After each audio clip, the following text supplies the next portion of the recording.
Organisé dans le cadre de la COP 15, le sommet des chefs d'État et de gouvernement a été ouvert par le président de la République de Côte d'Ivoire, Alassane Ouattara. Terre, vie, patrimoine, d'un monde précaire vers un avenir prospère.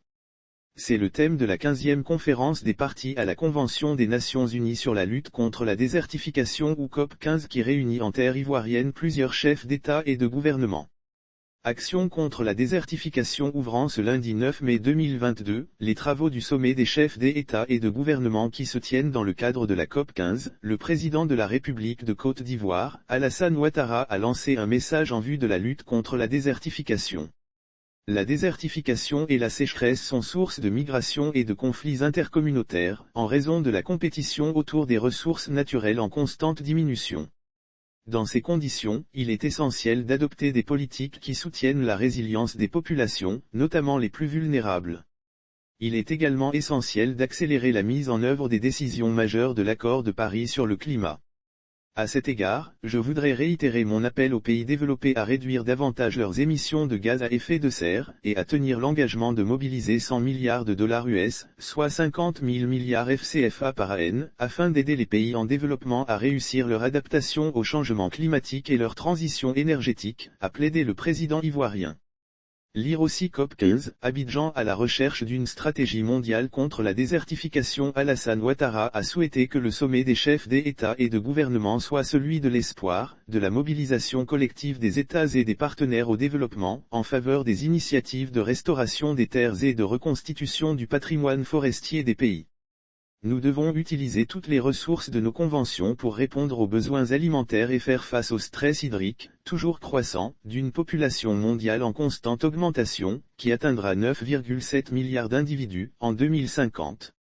Cet accroissement de la population, notamment en Afrique, exercera une pression additionnelle sur les ressources naturelles telles que les terres, les forêts et les sources d'eau, a-t-il dit.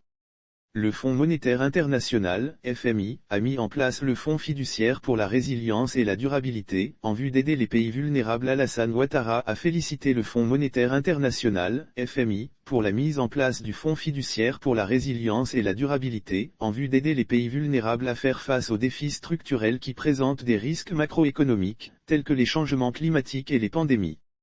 L'initiative d'Abidjan. Le chef de l'État ivoirien a invité les pays donateurs, dans un élan de solidarité internationale, à contribuer financièrement à ce fonds fiduciaire du FMI ainsi qu'au Fonds vert climat des Nations Unies et le Fonds pour l'environnement mondial.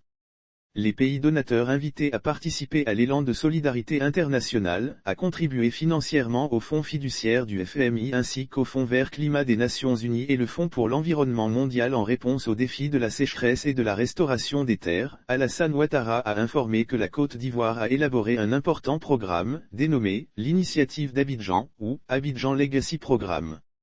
Lire aussi COP 15 à Abidjan, la Côte d'Ivoire accueille une dizaine de chefs d'État et de gouvernement. Ce programme, dont la vocation est de permettre à la Côte d'Ivoire d'intégrer dans ses stratégies de développement, les approches de gestion durable des sols et de restauration de ces écosystèmes forestiers fortement dégradés, nécessitera, pour sa mise en œuvre, la mobilisation de 1,5 milliard de dollars US, soit 750 milliards FCFA, au cours des 5 prochaines années.